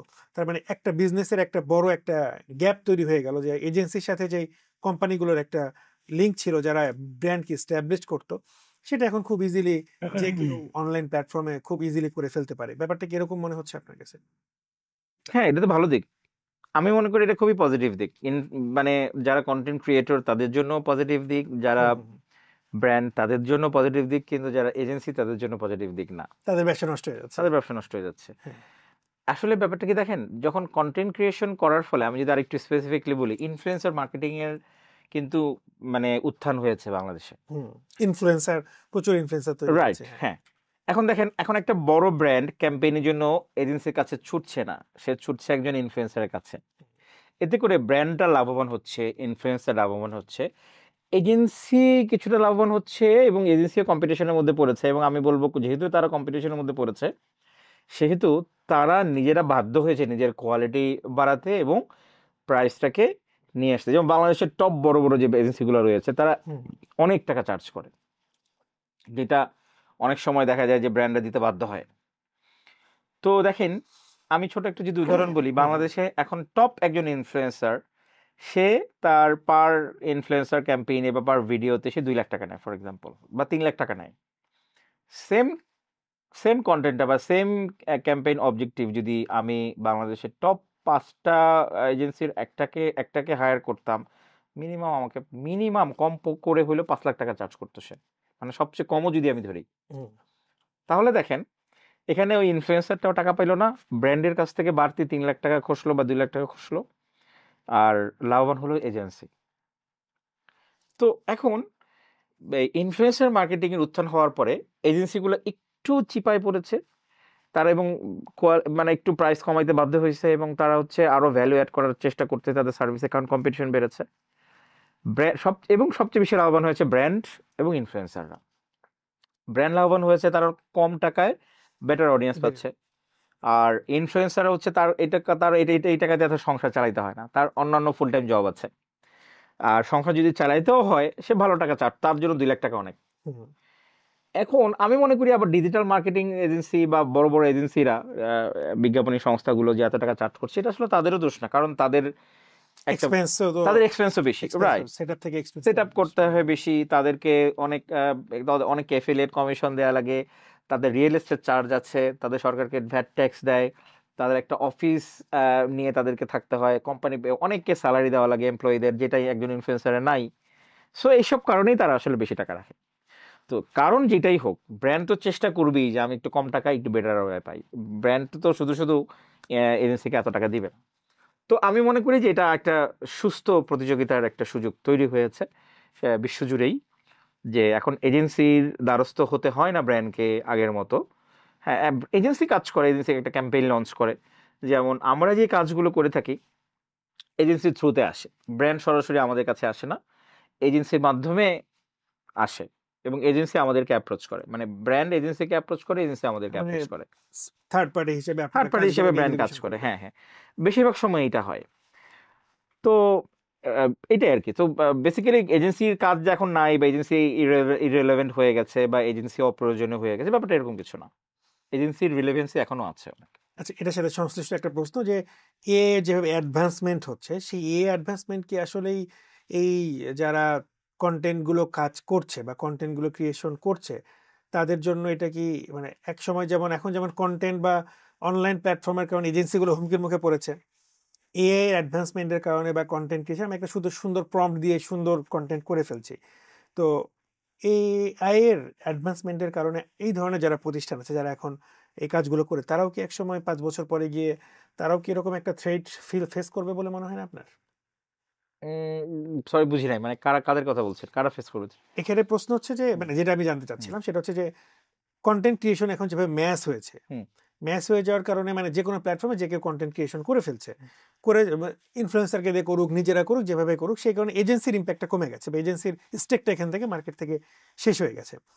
আপনাদের মতো যারা প্রতিষ্ঠান বা যেই প্রতিষ্ঠানগুলো এখন এজেন্সির কাছ থেকে নিয়ে কিছু কন্টেন্ট ক্রিয়েট করে দিচ্ছেন বা কন্টেন্টের প্ল্যানিং করে দিচ্ছেন, জিনিসগুলোকে রেডি করে দিচ্ছেন, এখন আমার প্রশ্ন হচ্ছে যে যেভাবে অ্যাডভান্সমেন্ট হচ্ছে, সেই অ্যাডভান্সমেন্টের জায়গা থেকে এরকম যারা কন্টেন্ট ক্রিয়েশন রিলেটেড আমরা কাজ করছি বা আমরা যারা এটার সাথে সম্পৃক্ত আছি, একটা মানুষ যদি এআই জেনে ফেলে, তো যদি খুব ভালো প্রম্পট দিতে পারে, যেটা ভিডিও বা যে কোনো জায়গা থেকে, তখন কি সে যখন নিজে থেকেই নিজের ভিডিওগুলোকে ক্রিয়েশন করে ফেলবে, প্রম্পট দিয়ে দিয়ে বা বানিয়ে ফেলছে, সেক্ষেত্রে এরকম প্রতিষ্ঠান যারা এখন কন্টেন্টগুলো নিয়ে কাজ করছে বা কন্টেন্ট ক্রিয়েট করে দিচ্ছে বা এরকম কাজ, তাদেরটাও কি একসময় ওই এজেন্সির মতো হয়ে যাবে? আচ্ছা, বুঝতে পেরেছি, আমি প্রশ্ন বুঝতে পেরেছি। ওকে, প্রথম কথা হচ্ছে যে এজেন্সির, যেটা বললাম, এজেন্সির গুরুত্ব শেষ হয়ে যায় নাই, হয়তো কমেছে, বা তাদের নতুন উপযোগিতা তৈরি হয়েছে, কিন্তু একেবারে শেষ হয়ে যায় নাই বলে আমার মনে হয়। সেকেন্ডলি হচ্ছে, দেখেন, বাংলাদেশের এখানে কন্টেক্সট দুইটা, বাংলাদেশের ভিতরে, বাংলাদেশের বাইরে। বাংলাদেশের বাইরের দুনিয়া খুব ফাস্ট আগাচ্ছে, প্রতিদিন শত শত এআই টুল আসতেছে, কিন্তু বাংলাদেশের ভিতরে কন্টেক্সটটা টোটালি ডিফারেন্ট। বাংলাদেশে এখনো এআই দিয়ে কোনো ভালো ধরেন কপি লেখা যেতে পারবে, সরাসরি ইউজ করতে পারবেন না। আপনি আইডিয়া নিতে পারবেন, ওটাকে ফাইন টিউন করতে হবে, হিউম্যানাইজ করতে হবে, হিউম্যান ইনপুট দিতে হবে, তারপর আপনি ওটাকে ফাইনালি আপনি ইউজ করতে পারবেন। আপনার অ্যাড কপি যদি আপনি করেন বা আপনি যদি কোনো কন্টেন্ট লেখান, বাংলাদেশের ক্ষেত্রে ওই জায়গাটায় আসতে এখন অনেক দেরি। ফর এক্সাম্পল, আমি 2 বছর আগে আমি চ্যাট জিপিটিকে বলেছিলাম যে আমাকে অ্যারোমেটিক হালাল সাবান নিয়ে একটা কেস স্টাডি লিখে দাও, কেন অ্যারোমেটিক হালাল সাবান বাজার থেকে বিলুপ্ত হয়ে গেল আমাকে বলো। চ্যাট জিপিটি কি সব যে অ্যান্সার দিছে, মানে ওর আগার মানে মাথা নাই ঠিক ঠিক ঠিক, কারণ ওর দোষ না, ওর তো তো বাংলাদেশের কনটেক্সটও কিছুই জানে না। বা এই কারণ হচ্ছে এই অ্যারোমেটিক হালাল সাবান অনলাইনে তেমন কিছুই নাই, যেগুলো আছে ওগুলো সব আমার লেখা, ঠিক আছে। এখন ও ওগুলো নিয়েই তো দিবে, ওর তো নিজে বানাই দিতে পারবে না। চ্যাট জিপিটি কিভাবে কাজ করবে, ও অনলাইন থেকে ফিড নেয়, ইনফরমেশনগুলো ফিড নেয়, বিভিন্ন ওয়েবসাইট থেকে ঘেটে ফিড নিয়ে সুন্দর করে গুছায় আমার কাছে সামনে উপস্থাপন করে। তো বাংলাদেশের কনটেক্সটে তো অ্যারোমেটিক হালাল সাবানের কেস স্টাডি তো ও নাই আমারটা ছাড়া। তো এখন ও কই পাবে, ও মানে হাবিজাবি বানায় কিছু একটা দেয়, হয়তো বা হবে এটা ফিউচারে, যখন আমি আরও লেখা লিখবো, আমার লেখা দেখে আরও অনেক স্টাডি করবে, তারা লেখা শুরু করবে, তখন অনেক ইনফরমেশন অনেকগুলো ওয়েবসাইটে পাওয়া যাবে, তখন চ্যাট জিপিটিকে জিজ্ঞেস করলে সে একটা ভালো অ্যান্সার দিতে পারবে, কিন্তু সেটা তো অনেক দেরি। The reason I am saying this, বাংলাদেশের কনটেক্সটে এআইটা টোটালি ডিফারেন্ট। হ্যাঁ, আপনি কোনটা করতে পারবেন, আইডিয়া জেনারেট করা, আপনাকে আইডিয়া দেওয়া, টেকনিক্যাল তথ্য দেওয়া, এগুলা করা, কিন্তু ক্রিয়েটিভিটির দিক থেকে এখনো এটা আমার ব্যক্তিগত অভিমত যে অনেক দূর যাওয়ার বাকি আছে, নাম্বার 1। নাম্বার 2 হচ্ছে আমরা এখনো আমাদের অ্যাডাপ্টেবিলিটি এখনো ওই পর্যায়ে যায় না অ্যাজ এন অডিয়েন্স। আপনি কিছুদিন আগে ব্র্যান্ড প্র্যাকটিশনার্স বাংলাদেশ গ্রুপে একটা সার্ভে হয়েছিল, সার্ভে না, যিনি একজন ভদ্রলোক প্রশ্ন করেছিলেন যে আপনারা কি এআই দিয়ে বানানো বিজ্ঞাপন দেখতে পছন্দ করেন নাকি স্কিপ করে চলে যান। তো বেশিরভাগ মানুষ মানে কমেন্ট করেছে যে ভাই প্রথম ভালো লাগতো, এখন আর ভালো লাগে না, স্কিপ করে চলে যাই, এখন বিরক্ত লাগে দেখতে। আচ্ছা, তার মানে হচ্ছে হিউম্যানাইজ কন্টেন্টের অবদান এবং আবেদন থাকবে একটা লম্বা সময়। এআই এখন ওই পর্যায়ে যায় নাই বাংলাদেশের কনটেক্সটে যে কন্টেন্ট ক্রিয়েশনের ভাত থাকবে না, কন্টেন্ট ক্রিয়েশনের অবদান ফুরিয়ে যাবে। হ্যাঁ, কন্টেন্ট ক্রিয়েশনের একটা মাত্রা আসবে, কিন্তু হিউম্যান যে কন্টেন্ট ক্রিয়েটররা আছে তারা আমার মনে হয় বাংলাদেশে একটা লম্বা সময় রাজত্ব করতে পারবে।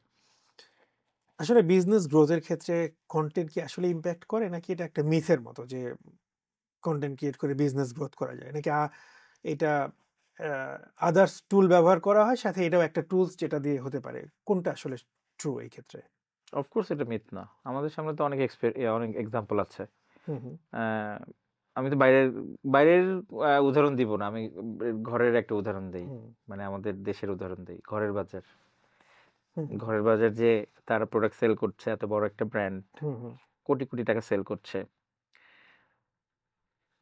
তাদের মূল অনলাইনে তারা কিসের মাধ্যমে সেল করছে? কন্টেন্টের মাধ্যমে। এখন আপনি যদি কন্টেন্টটাকে উঠায় নেন, ঘরের বাজার পারবে সেল করতে এত টাকা? অফকোর্স না। এখন আপনি বলতে পারেন যে ঘরের বাজার তো 1 কোটি টাকার মিডিয়া বাইং করে পার মান্থ, ফর এক্সাম্পল। তো মিডিয়া বাইং করতে হলেও তো কন্টেন্ট দরকার। অ্যাডটা যে ফেসবুকে চালায়, ও কিসের উপর চালায়, তাই না? সে তো টেক্সট কন্টেন্টের উপর অ্যাড চালায় না, অ্যাড চালায় সে ভিডিও কন্টেন্টের উপরে। তো আপনি তো আপনার অ্যান্সার পেয়ে গেছেন। মানে সবাই তো আসলে ঘরের বাজার হতে পারবে না, বা এই কারণে যে কিন্তু কন্টেন্ট তো দিচ্ছে সবাই, আমি তো মিডিয়া বাইং কথা বলছি না। একটা ঘরের বাজার কি পুরো মার্কেটের ইম্প্যাক্টের এক্সাম্পল হতে পারে কি? না, আমি বলতেছি না যে ঘরের বাজার এখানে, মানে ঘরের বাজারে এখানে ইম্প্যাক্ট ফেলছে, ব্যাপারটা এরকম কিছু না। আমি বলতে চাচ্ছি আপনার প্রশ্নটা ছিল কি? আপনার প্রশ্নটা ছিল যে কন্টেন্ট দিয়ে কি আসলে বিজনেস গ্রোথ হয় কিনা। আমি এখন এটাই বললাম যে মানে একটা এক্সাম্পলকে আসলে কি এটা এস্টাবলিশ এক্সাম্পল কেন, এর তো শত এক্সাম্পল আছে। আচ্ছা, ঘরের বাজার আছে, তারপরে আমি হয়তো নাম বলাটা উচিত না আমার, কারণ নাম বলে এটা কিন্তু বাকি পড়ছিল, XYZ এরকম অনেক। আপনারা আমার অডিয়েন্স আমার চেয়ে ভালো জানে, আপনারা আমার চেয়ে ভালো জানে, এরকম যারা আসলে কন্টেন্ট দিয়ে ব্যবসায় গ্রোথ আনছে, সেলস আনছে। তার মানে তো এটাও বলা যায় যে যেগুলো কন্টেন্ট আসলে ভাইরাল হয়ে যায় সেগুলো আসলে গ্রোথ বা সেলস বাড়িয়ে ফেলে। এখন ভাইরালিটি একটা ডিপেন্ড করে যে আপনি ভাইরাল বলতে কি বোঝাচ্ছেন। আপনি যদি মনে করেন যে হ্যাঁ, আমি আমার টিজির কাছে ইম্প্যাক্ট ফেলছি, আমার কাস্টমার অ্যাকুইজিশন বাড়ছে, আমার সাবস্ক্রাইবার বাড়ছে, আমার কনভার্সন বাড়ছে, তাহলে সেই ভাইরালটা আপনার জরুরি। যেই ভাইরাল দিয়ে আপনার প্রোডাক্ট সেল হচ্ছে না, আপনার সাবস্ক্রাইবার বাড়ছে না, আপনার কনভার্সন বাড়ছে না, ওই ভাইরালিটি দিয়ে তো আপনার লাভ নাই। তাহলে আমরা আমাদের দর্শককে একটা প্রশ্ন করতে চাই। দর্শক, আপনারা তাহলে কি মনে করছেন যে কন্টেন্ট আসলে আপনাদের জন্য, বা আপনারা যেই অনলাইনে এঙ্গেজ আছেন পারচেস থেকে শুরু করে যে কোনো রকম জায়গা থেকে, আসলে কি এগুলো আপনাদের জন্য ইম্প্যাক্ট করছে? কারা কারা করছে বা কিভাবে করছে? আমাদের কমেন্টস করে অবশ্যই জানাবেন।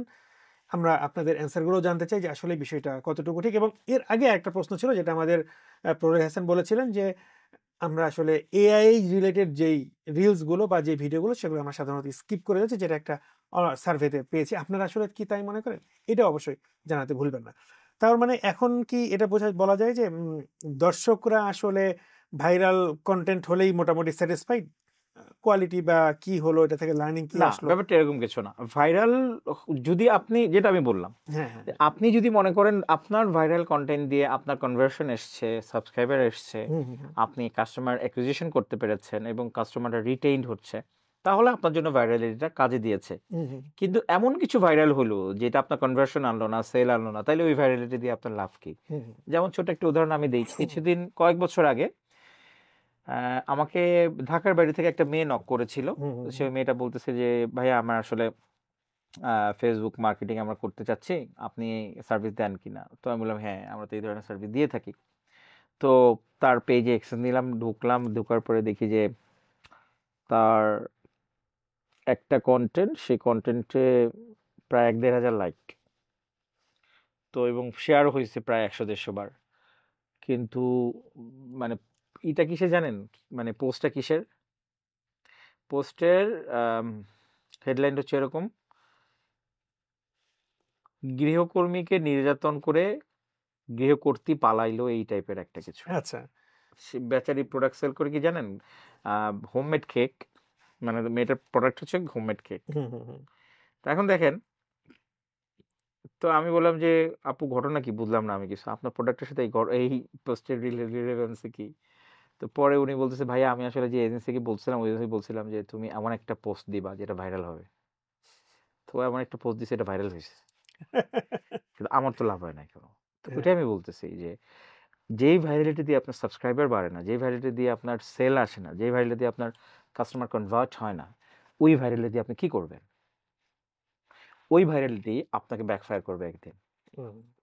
ধরেন আমি এক কেক কিনতে গেছি তার পেজে গিয়ে, যদি দেখি সেই ধরনের একটা পেজ, এই ধরনের একটা কন্টেন্ট তার পেজে, আমি তো মানে প্রোডাক্ট অর্ডার করা দূরের কথা, আমি আনফলো দিয়ে বেরোয় চলে আসবো, আর যাবোই না ওর পেজে। সো আই থিঙ্ক, আমার মনে হয় আপনার প্রশ্ন উত্তরটা মানে আমি তার মানে দিয়েছি। আপনার প্রশ্ন থেকে যেটা দাঁড়াচ্ছে, অ্যান্সার থেকে যেটা দাঁড়াচ্ছে সেটা হচ্ছে যে কন্টেন্ট ক্রিয়েশন আসলে অডিয়েন্সের কথা মাথায় রেখেই করতে হবে। অফকোর্স। আমার লাইক কমেন্ট শেয়ারের জন্য না, যে আমার কি লাইক কমেন্ট শেয়ার হলো বা না হলো এটার সাথে সম্পৃক্ততা হচ্ছে মোর রেলিভেন্ট হচ্ছে যে আমার অডিয়েন্স কি চাচ্ছে, আমি কোন কেপিআই নাকি, যেটা আপনি শুরুতেই বলেছেন, কোন কেপিআই নাকি কোন কেপিআই দিয়ে আসতে পারে? হ্যাঁ, লাইক কমেন্টস পাওয়া খারাপ কিছু না। আপনি যদি হুম, লাইভ কমেন্টস শেয়ার থেকে কনভার্ট করতে পারেন, ওকে দ্যাটস ফাইন, কোনো হুম, সমস্যা হুম, নাই। হুম, যেই মানুষগুলো শেয়ার দিয়েছে, লাইক দিয়েছে, তারা যদি আপনার অডিয়েন্স হয়, কোনো সমস্যা নাই। ইভেন সামটাইমস আমি বলবো যদি আপনার সেল নাও আসে, তাও সমস্যা নাই। কিন্তু as long as your content is relevant to your audience, is quality content, is helpful content, এটা ভালো কন্টেন্ট, এটা খারাপ কিছু না। কিন্তু যদি এটা রিলেভেন্সি না থাকে আপনার সাথে বা আপনার প্রোডাক্টের সাথে, ওইটা হচ্ছে খারাপ। ওই ভাইরালিটি হয়ে লাভ না, ওই ভাইরাল হওয়া না হওয়া সমান কথা। হুম। দর্শক, এই জায়গায় আপনাদের একটা প্রশ্ন করতে চাই, আপনারা কি মনে করে থাকেন যে আসলে লাইক কমেন্ট শেয়ার এটা বেশি হওয়া জরুরি, নাকি কন্টেন্টে এমন কিছু ক্রিয়েট হচ্ছে বা এমন কিছু ক্রিয়েশন হোক যেটা আমাদের রিয়েল লাইফে ইম্প্যাক্ট আনছে বা আসলেই এটা থেকে আমরা বেনিফিটেড হচ্ছি? আমরা পরের প্রশ্নে চলে যাচ্ছি। বাংলাদেশের পার্সপেক্টিভ থেকে আপনার কি মনে হয় যে কন্টেন্ট ক্রিয়েশন একটা বাজওয়ার্ড, নাকি এটা আসলে ইম্প্যাক্ট আছে টোটাল সিনারিওতে? কন্টেন্ট ক্রিয়েশন এখন আর বাজওয়ার্ড না, কন্টেন্ট ক্রিয়েশন আমি বলবো এটা স্যাচুরেটেড ওয়ার্ড হয়ে গেছে। স্যাচুরেটেড ওয়ার্ড হয়ে হ্যাঁ, গেছে। ওভার ইউজড একটা স্যাচুরেটেড ওয়ার্ড, হ্যাঁ। বাংলাতে বললে চর্বিত চর্বণ। আর ইম্প্যাক্ট তো অবশ্যই আছে। হুম, বাংলাদেশে কিন্তু ক্রিয়েটর ইকোনমির একটা ভালো ইম্প্যাক্ট আছে। হুম, হুম, হুম। যেমন ধরেন, আমি এই পর্যন্ত অনেকগুলো ইনফ্লুয়েন্সারের সাথে কাজ করেছি, আমাকে কেউ ১ লাখ টাকা নিজে চার্জ করে নাই, এবং তারা তো ট্যাক্স দিচ্ছে। আমরা নিজে কাজ করছি, হুম, মানে ইনফ্লুয়েন্সার হিসেবে আমি কাজ করেছি, আবার এজেন্সি হয়েও আমি কাজ করেছি। তো বাংলাদেশে আমার ধারণা, এই আমি জানি না এটা কোনো স্ট্যাটিস্টিক্স বা ডেটা আছে কিনা, content creator is getting very stronger day by day. Content creator economy বা ক্রিয়েটর ইকোনমি যেটাকে আমরা বলি, এটা কি ইন্ডিভিজুয়াল নাকি organization? Total total creator economy মানে হচ্ছে কন্টেন্ট ক্রিয়েশন থেকে যেই লার্নিং ইকোনমিটা হয়, যে ইকোনমি ডেভেলপ করে, যে ইকোসিস্টেম ডেভেলপ করে, টোটাল এটাকে বলা হয় ক্রিয়েটর ইকোনমি। বাংলাদেশে ক্রিয়েটর ইকোনমিটা এটা ইমার্জ হয়েছে আমার ধারণা করোনার সময় থেকে, 2020 সাল থেকে টু বি স্পেসিফিক। বাংলাদেশের ক্রিয়েটর ইকোনমিকে আমি দুই ভাগে ভাগ করব, 2020-এর পরে, 2020-এর আগে। 2020-এর আগে ছিল একরকম, 2020-এর পরে টোটালি ডিফারেন্ট। কারণ কি? কারণ হচ্ছে ওই সময়টায় বাংলাদেশের এখন যারা 2025 সালে যারা রুল করতেছে ক্রিয়েটর ইকোনমিটা, তারা ওই সময়ে উত্থিত শক্তি ছিল, ইমার্জিং শক্তি ছিল, শুরু করেছিল ওই সময়টা শুরু করেছিল, মাত্র গ্রোয়িং তারা, ইমার্জিং কন্টেন্ট ক্রিয়েটর। আপনি আতিক ভাই বলেন, বেঙ্গলি বইন বলেন, তারপরে সাগর কাস্টিক বলেন, এই কন্টেন্ট ক্রিয়েটররা, ইভেন বাপ ক্যাপিটাল বলেন, তারা করোনার সময়টাকে গ্রো করেছে মূলত। হ্যাঁ, শুরু করছে হয়তো অনেক আগে থেকে, কিন্তু তাদের মানে মোমেন্টাম আসছে করোনার সময় থেকে। এটা অনেককেই আমি দেখছি এবং আমার চোখের সামনে থেকেই হয়েছে এটা। তো ইভেন ওই যে রাকিন আফসার ছেলেটা, তো এরা করোনা থেকে, কারণ মানুষ লকডাউনের মধ্যে বাসা বসেছিল, সারাদিন বসে বসে কন্টেন্ট কনজিউম করছে, ওই সময় তাদের ভিউয়ারশিপটা বাড়ছে, তাদের সাবস্ক্রাইবার বেস বাড়ছে, ওই সময় ফ্যান ফলোয়ার বাড়ছে। সো ক্রিয়েটর ইকোনমিটা ওই সময়টা থেকে বুম করা শুরু করছে বাংলাদেশে, and still it's booming day by day, year by year. তাহলে এখানে একটা প্রশ্ন করি, যেহেতু সো অফ কোর্স এটার ইমপ্যাক্ট আছে। হ্যাঁ, এটার ইমপ্যাক্ট আছে, এবং সাথে এই প্রশ্নটা এখন করতে চাই, যেমন যারা খুব রিসেন্টলি শুরু করেছে, যেমন আপনার কথাই বলি, আপনি খুব রিসেন্ট, মানে পডকাস্ট, আমি মানে কন্টেন্টের একটা পার্ট, মানে পডকাস্টে কন্টেন্টের একটা পার্ট, বা আমরা যারা শুরু করেছি উইদিন 2 ইয়ার্স ভিডিও কন্টেন্টের ব্যাপারে। হ্যাঁ, তো এরা আসলে কি করবে, বা এদের আসলে কি হতে পারে, বা এরা আসলে এদের গ্রোথটা কেমন হবে বলে আপনি মনে করেন, বা আপনার নিজের পডকাস্ট বা আমাদের যেগুলো আছে, বা আমরা যারা লাস্ট 2 ইয়ার্স এর মাঝে শুরু করেছি, আমাদের গ্রোথটা কি হবে বলে মনে করেন? আচ্ছা, আমি আমারটার ব্যাপারে বলতে পারি, আমার গ্রোথটা মাশাআল্লাহ আলহামদুলিল্লাহ অনেক ভালো গ্রোথ হয়েছে ওগুলো অল্প সময়ের ভিতরে। যেমন আমি ফেসবুকে লিখেছিলাম যে উইথিন 5 উইকসের ভিতরে আমার মনিটাইজেশন অন হয়ে গেছে। তারপর আমি এই এখন পর্যন্ত প্রায় $200-250 আর্ন করতে পেরেছি, যদিও আমাদের ওইটা ফোকাস না। তারপর আমরা স্পন্সরশিপের অফার পাচ্ছি। তারপর আমাদের 3 মাসের ভিতরে আমার 10,000 সাবস্ক্রাইবের কাছাকাছি চলে গিয়েছে। আমাদের অলরেডি একটা এপিসোড 2 মাসের ভিতরে 1.5 লাখ ভিউ ক্রস করেছে, যেখানে আমাদের সাবস্ক্রাইবার 10,000 মাত্র। হ্যাঁ, সো এগুলো আমাদের জন্য একটা ভালো অ্যাচিভমেন্ট, বেঞ্চমার্ক বা মাইল ফলক যেটাই বলেন, আলহামদুলিল্লাহ। তো আমরা অল্প সময় বেশ ভালো গ্রো করেছি। এখন আপনি বলতে পারেন যে না প্রলয় ভাই, আপনার তো অনেক ফ্যান ফলোয়ার ছিল ফেসবুকে, তা এই কারণ এটা আপনাকে হেল্প করেছে ইউটিউবে গ্রো করতে? না, দ্যাটস ডিফারেন্ট। এটা আমি একদমই এগ্রি করবো না। কারণ কি, আমি আপনাকে বলি, ইউটিউবের অডিয়েন্স টোটালি ডিফারেন্ট। ফেসবুক থেকে যে অডিয়েন্স গিয়ে আমাকে ইউটিউবে সাবস্ক্রাইব করছে, ব্যাপারটা খুব কম। আমার ইউটিউবের অডিয়েন্স ডিফারেন্ট, ফেসবুকের ফ্যান ফলোয়ার ডিফারেন্ট। হয়তো আমার ধারণা 10 থেকে 15%-এর বেশি যায় নাই। এইটা ইউটিউব টোটালি ডিফারেন্ট একটা ফ্যান পেজ আমার গ্রো হচ্ছে। কিভাবে এটা বুঝলাম? শুরুর দিকে মানুষ এসে আমার গালি দিত, যদি তারা আমার ফেসবুক থেকে ফ্যান হয়ে এখানে সাবস্ক্রাইব করতো, জীবনে গালি দিত না আমাকে, জানতো প্রলয় হাসানকে। ওরা আমাকে গালি দিছে কারণ ওরা আমাকে চিনতো না। কি গালি দিছে? ভাই হোস্ট বেশি কথা বলে, এই উপস্থাপক এত কথা বলে কেন, এরকম গালি আমি শুনেছি শুরু থেকে বেশ কিছু। তো প্রথমে আমিও ভেবেছিলাম যে আমার এই ফ্যান ফলোয়াররা তাহলে ফেসবুক থেকে আসতেছে, তাইলে আমার বেশি দিন লাগবে না। তো পরে যখন আমি গালি খাওয়া শুরু করলাম, তখন বুঝলাম যে না, ওরা তো আমাকে চিনে না, চিনলে তো আমার এইটা কথা বলতো না যে হোস্ট বেশি কথা বলে। তার মানে এদের কাছে আমি নতুন, তার মানে আমার টোটালি ডিফারেন্ট নতুন একটা মার্কেটে আমাকে এক্সপোজ করতেছে ফেসবুক। এরা আমার ফেসবুকের ইউটিউব সরি হ্যাঁ, তার মানে ইউটিউব নতুন একটা মার্কেটে আমাকে এক্সপোজ করছে, এরা আমার ফেসবুকের ফ্যান ফলোয়ার না। সো বুঝতে পারছেন? সো ব্যাপারটা এরকম না যে আমি ইউটিউবে গ্রো হয়েছে আমার ফেসবুকের ফ্যান ফলোয়ার দেখে, না, দুইটা ডিফারেন্ট। কিন্তু এখন তাহলে বলতে পারেন, তাইলে আপনি এত অল্প সময় গ্রো করার কারণ কি? আমার ধারণা কন্টেন্ট ভাই, আমি কোয়ালিটি কন্টেন্ট দেওয়ার চেষ্টা করছি ফ্রম দ্য ডে ওয়ান, এটা একটা বিগ রিজন। এবং ইউটিউব মানে আপনাকে যদি আপনি কোয়ালিটি কন্টেন্ট দেন, কোনোভাবে আপনি এটা আটকে রাখতে পারবেন, ইউটিউব আপনাকে প্রমোট করবেই করবে। ইউটিউব যদি প্রমোট করে আপনার করেন, আর কিছু লাগে আপনার? আর কখনো কিছু লাগবে। এক্স্যাক্টলি। আমি ইউটিউবে ড্যাশবোর্ড থেকে দেখি 68% আমার অডিয়েন্স পুল করে হচ্ছে ফেসবুক থেকে আসে, ফেসবুক রিকমেন্ডেশন থেকে আসে 68%। সো এটা একটা বড় কারণ যে আমি কোয়ালিটি কন্টেন্ট ডেলিভার করি, এই কারণে অল্প সময় আমি গ্রো করছি। সো যদি আমার মতো অন্যরাও যদি গ্রো করতে চায়, তাদের জন্য ফর্মুলা একটাই। ইভেন ইউটিউবে এই কথাই বলে, কোয়ালিটি কন্টেন্ট দেন, আমরা গ্রো করব, কারণ ইউটিউবের সাথে তো ভাই আমার শত্রুতা নাই ট্রু ট্রু ট্রু। যে আমি কোয়ালিটি কন্টেন্ট দিলেও আমাকে প্রমোট করবে না, এমন কিছু না। তার মানে বিষয় যেটা ছিল যে যারা 5 বছর বা 6 বছর আগে শুরু করেছে এবং এখনো যারা শুরু করছে সবার জন্য জায়গাটা মোটামুটি ওপেন স্পেস, বাট যেহেতু first mover always Gates the priority, তো সেই ক্ষেত্রে তারা প্রায়োরিটি পেয়ে অনেক আগে চলে গেছে, ব্যাপারটা এরকম। দেখেন ব্যাপারটা এরকম, আবার এরকম হতে পারে যে 5 বছর আগে শুরু করেছে, 5 বছরে আপনি চিন্তা করেন ওর কমপক্ষে 5টা কন্টেন্ট ওর ভাইরাল হয়েছে ইউটিউবে। ট্রু। হ্যাঁ, আমি ভাইরাল বলতে এখানে বোঝাচ্ছি যে ফেসবুকের মতো ইররিলেভেন্সি ভাইরাল না। সাধারণত ইউটিউবে যেটা ভাইরাল হয় সেটা ইররিলেভেন্ট অডিয়েন্সের কাছে ভাইরাল হয় না, রিলেভেন্ট অডিয়েন্সের কাছেই ভাইরাল হয়। টার্গেটেড একেবারে টার্গেটেড, রাইট। স্পেসিফিক। যেমন ওই ইউটিউবের অ্যালগরিদম কিছু সময় নেয় বুঝতে যে আপনি কোন ধরনের কন্টেন্ট বানাচ্ছেন। ও যখন বুঝে ফেলে তখন ওই ধরনের নিজের কাছে তখন আপনার ভিডিওটা পুশ করতে শুরু করে। ঠিক আছে? সো আপনি যখন কোয়ালিটি কন্টেন্ট দিবেন তখন দেখবেন যে অটোমেটিকলি আপনার ভিউয়ারশিপ গ্রো করছে, আপনার সাবস্ক্রাইবার বেস গ্রো করছে। সো আপনি একটা ট্র্যাকশন পাচ্ছেন। তো এখন আপনি ইউটিউবে যখন আপনি করবেন, কি যেন একটা বলতে চাচ্ছিলাম, হ্যাঁ, 5-6 বছর আগে যারা শুরু করেছে তারা তো এই অপরচুনিটি বেশি পেয়েছে। ওই সময় বাজারে এত কম্পিটিশন ছিল না, তারা আরো বেশি ভিউয়ারশিপ পাওয়ার সুযোগ পেয়েছে। সো এই কারণে তারা বেশি গ্রো করার সুযোগ পেয়েছে। আচ্ছা, যেহেতু আমরা 5 বছরের একটা সাইকেল বলছি, আমি এবারে এই আমাদের আলোচনার খুব কাছে মানে শেষের দিকে এসে একটা জানতে চাচ্ছি যে আগামী 5 বছর পর কন্টেন্ট মার্কেটিং বা কন্টেন্ট ক্রিয়েশন বা কন্টেন্টের ওভারঅল সিনারিও কোথায় যে থাকবে? আপনার কি মনে হয় যে এখানেই থাকবে, নাকি এটা একটা ম্যাসিভ কোনো পরিবর্তনের জায়গা দেখছেন? আসলে এটা একটা কঠিন প্রশ্ন। কারণ কি আমি আপনি বলি, যদি এআই রেভলিউশন না হতো গত 2-3 বছরে, তাহলে এটার একটা অ্যান্সার দেওয়া যেত। যেহেতু এখন এআই চলে আসছে এবং এটা এত র্যাপিডলি চেঞ্জ হচ্ছে, প্রতিদিনে চেঞ্জ হচ্ছে, প্রতি ঘন্টায় চেঞ্জ হচ্ছে। মানে ওইদিন আমি একটা পডকাস্ট দেখতেছিলাম, মানে আমেরিকান একটা পডকাস্ট,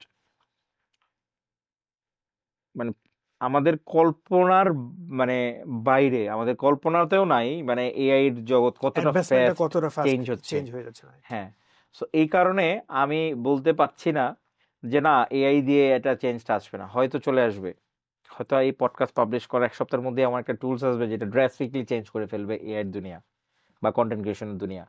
সো এই কারণে এটা বলাটা আসলে খুবই টাফ। তবে একটা জিনিস আমি শিওর, যেটা আপনি 5 বছর বলেন 10 বছর বলেন, ক্রিয়েটিভিটির জায়গায় হিউম্যান কন্টেন্টের চাহিদা থাকবে, একটা লম্বা সময়ই থাকবে, বিশেষ করে বাংলাদেশে।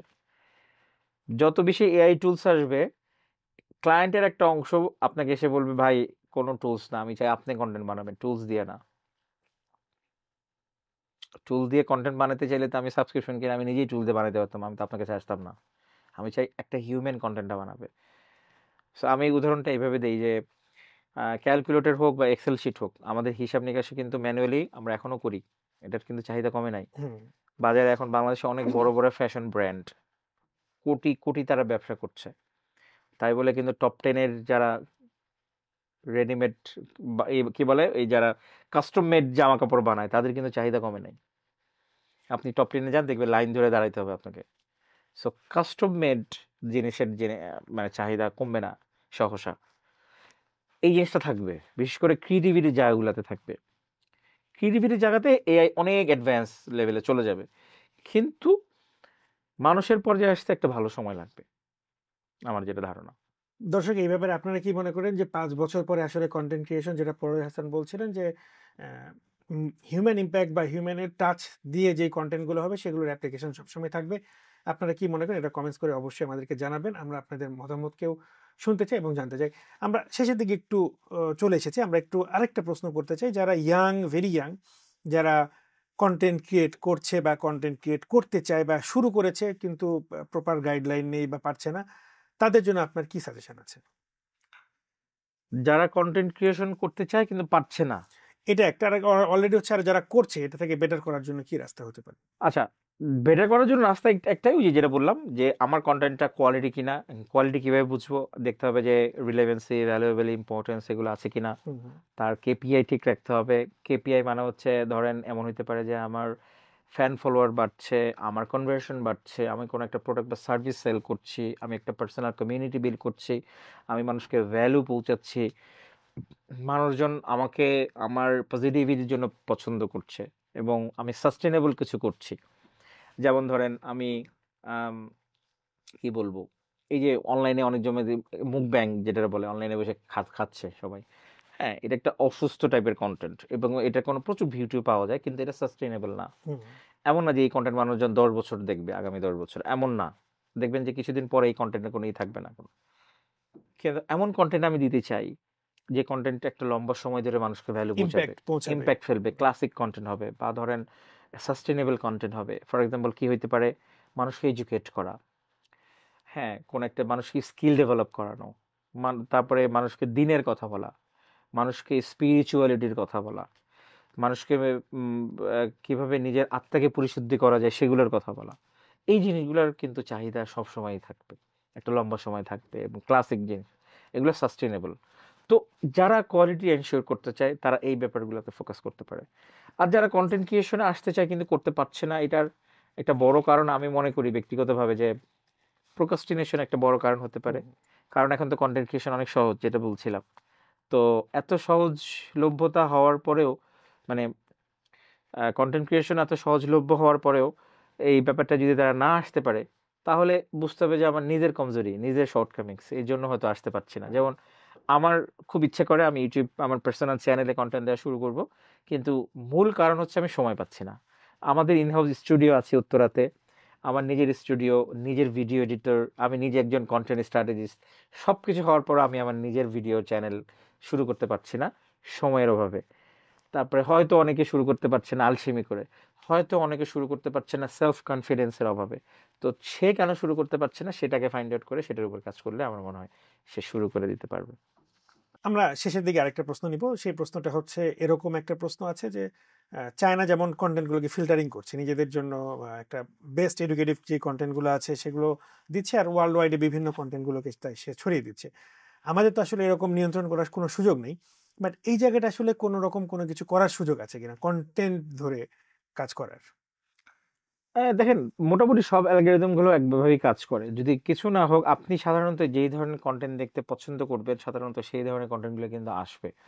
যেমন ধরেন আমার ক্ষেত্রে, আপনি যদি আমার ফেসবুক, মানে আমার মোবাইলটা নিয়ে আপনি স্ক্রল করেন, আপনি ইউটিউবে ঢুকেন আর ফেসবুকে ঢুকেন, আপনি শুধু কন্টেন্ট পাবেন হচ্ছে প্রোডাক্টিভ, এডুকেটিভ কন্টেন্ট ক্রিয়েশন, হ্যাঁ, ফানি কিছু পাবেন, মানে যারা ফানি কন্টেন্ট ক্রিয়েটরদের পাবেন।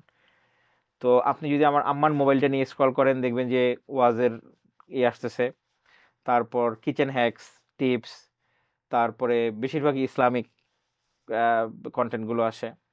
তারপরে আপনি যদি আমার ওয়াইফের মোবাইলটা হাতে নিয়ে তার ফিডটা চেক করেন, দেখবেন যে সে হচ্ছে ঘরের কাজ, সেলাইয়ের কাজ, বাচ্চা লালন পালন, রান্না বান্না, এগুলো নিয়ে। So the reason I am saying this, যার যার রুচি অনুযায়ী অ্যালগরিদমটা চেঞ্জ হয়। এখন কেউ যদি বলে যে ইউটিউবে শুধু আমি ভালগার কন্টেন্ট দেখি, ভাই তুমি ভালগার কন্টেন্ট দেখো বলে ইউটিউব তোমার ভালগার কন্টেন্ট দেখায়। এটা আসলে ইউটিউবের দোষ না, এটা তোমার দোষ, রাইট? সো যারা এগুলো বলে তারা আসলে বিপদে মানে নিজেই বুঝাই দেয় যে মানুষ বুঝে যায় যে আসলে সে কি ধরনের কন্টেন্ট দেখে। ঠিক আছে, হ্যাঁ, টিকটকে এটা ঠিক যে টিকটক হয়তো বা একটু এই ধরনের content, low quality content push করে। তো এটার জন্য যেটা করতে হবে, টিকটকে আনফলো বা রেস্ট্রিক্টেড করে দেওয়ার অপশন আছে, দরকার হলে ব্লক করে দেন, কোনো সমস্যা নাই। তারপর ভুলেও কখনো ওই ধরনের কন্টেন্টে কোনো এঙ্গেজমেন্ট না রাখা, ইভেন ক্রস করে যাবেন, কারণ ওর অ্যালগরিদম এটা ট্র্যাক করে আপনি ফুটপ্রিন্ট রাখছেন কিনা, আপনি কতক্ষণ ধরে কত সেকেন্ড দেখছেন, সবগুলো ট্র্যাক করে। আপনি একটা অশ্লীল কন্টেন্ট আসছে, আপনি হয়তো শয়তানের কুমন্ত্রণায় পড়ে বা আগ্রহ থেকেই, কৌতূহল থেকেই 3 সেকেন্ড 5 সেকেন্ড দেখে তারপরে স্ক্রল করে স্কিপ করে চলে গেলেন, ও কিন্তু কাউন্ট করলো আপনি 5 সেকেন্ড কিন্তু দেখছেন। 5 সেকেন্ড ওর ডেটাবেজে এন্ট্রি হয়ে গেছে যে ভাই 5 সেকেন্ড কিন্তু এই কন্টেন্ট দেখছে, আপনার আমলনামা যেরকম লিখছে ও এরকম লিখে ফেলছে। ঠিক আছে, এটা কিন্তু হয়ে যায়। সো আমি পার্সোনালি খেয়াল করে দেখছি, আমি সাধারণত দেখা যেত 2020 সালের মধ্যে যখন আমি এটা করতাম, তখন আমি প্রচুর টিকটকের কন্টেন্ট দেখতাম ওই সময়, এবং আমি খেয়াল করে দেখছি যে আমি যেই ধরনের কন্টেন্ট দেখি ওই ধরনের কন্টেন্টগুলো পুশ করে। তো কয়েকদিন পর যখন ওই ধরনের কন্টেন্ট আমি দেখা টোটালি বাদ দিছি, ফুটপ্রিন্ট দূরের কথা, আমি দেখে স্কিপ করে চলে যেতাম, 2-3 দিন পরে দেখতাম যে না, টিকটক আমাকে ওই কন্টেন্ট দেখাচ্ছে না, আর অন্য কন্টেন্ট দেখাচ্ছে। সো ইস, মানে একেবারেই যেটা না হয়, এইটা জিনিসটা আপনার কন্ট্রোলে আছে, মানে আপনি যেটা বলছেন সেটা ঠিক আছে, এবং এটা একটা জিও পলিটিক্যাল একটা ইস্যু। আমেরিকা চায় না টিকটকের আধিপত্য, ওরা চায় সোশ্যাল মিডিয়ায় ওদের আধিপত্য, গুগল বলেন, ফেসবুক বলেন, লিঙ্কডইন বলেন, এগুলো সব আমেরিকা আধিপত্য করছে, মাঝখান দিয়ে টিকটকে চায়না আধিপত্য করছে, এটা আমেরিকার তো সহ্য হবে না, স্বাভাবিক জিওপলিটিক্যাল ইস্যুতে। এই কারণে ওরা অনেকবার টিকটক কিনতে চাইছে, ট্রাম্প অনেকবার বার আরোপ করছে, আমেরিকা এই চীন ওই মানে ও এখান থেকে বের হয়ে চলে আসছে, আমেরিকার কাছে ধরা দেয় নাই। অনেকবার আমেরিকা বাধা দেওয়ার চেষ্টা করছে টিকটককে, শেষ কিছুতে কিছু না পারে শেষ পর্যন্ত এখন এটা কি করলো, আমেরিকার ভিতরে ওই ক্রিঞ্জ কন্টেন্ট গুলোকে পুশ করা শুরু করলো, ফিল্টার আউট করে, যে তোমরা ভালো কন্টেন্ট, প্রোডাক্টিভ কন্টেন্ট আমরা দেখাবো না। এটার মানে হচ্ছে যে আপনার ইউটিউব মানে টিকটকে কিন্তু ভালো কন্টেন্ট আছে, প্রোডাক্টিভ কন্টেন্ট আছে, কিন্তু সামহাউ আমরা খারাপ কন্টেন্ট দেখি, এবং সামহাউ আমাদের বাংলাদেশের জনগণের মধ্যে একটা গড়পড়তা ধারণা আছে টিকটক করার মানেই খারাপ, ব্যাপারটা ঠিক না। টোটালি এই ধারণাটাই আমি 2020 সালে এটা নিয়ে বিশাল একটা লেখা লিখেছিলাম যে TikTok is a very powerful platform. এটাকে যদি আপনি আপনার ব্র্যান্ড বা প্রোডাক্ট বা সার্ভিসের জন্য ইউজ করতে পারেন ঠিক মতো, এটা ভালো প্রফিট এনে দিবে আপনাকে। তো শুধু শুধু এটাকে চিচি ঢিডি করার কোনো কারণ নাই, নাম্বার ওয়ান। নাম্বার টু হচ্ছে টিকটক প্ল্যাটফর্ম কিন্তু আগের চাইতে অনেক এখন জনপ্রিয়তা বাড়ছে, বড় বড় ব্র্যান্ড টিকটকে তাদের প্রেজেন্স বাড়াচ্ছে, বিকাশ রেগুলার টিকটকে কন্টেন্ট দেয়, 10 মিনিটস স্কুল রেগুলার টিকটকে কন্টেন্ট দেয়, তারপরে রকমারি রেগুলার টিকটকে কন্টেন্ট দিচ্ছে। সো বড় বড় ব্র্যান্ডে কিন্তু আসতেছে টিকটকে। সো টিকটকে দূরে রাখলে আপনার আমার ক্ষতি, যারা বিজনেসম্যান তাদের ক্ষতি হবে। সো এটা আসলে উচিত না। আমি 2020 সালে বিশাল একটা লেখা লিখছিলাম এটা নিয়ে। দর্শক, আমরা আমাদের আলোচনা একেবারে শেষে চলে এসেছে। আমরা বরাবরের মতো যেটা করি, আমাদের গেস্ট থেকে একটা অটোগ্রাফ নিই, আমাদের সাম্প্রতিকের যেই টি শার্ট আছে সেখানে আমরা আজকেও তো সেটাই করবো। চলেন আমরা অটোগ্রাফটা নিয়ে নিই।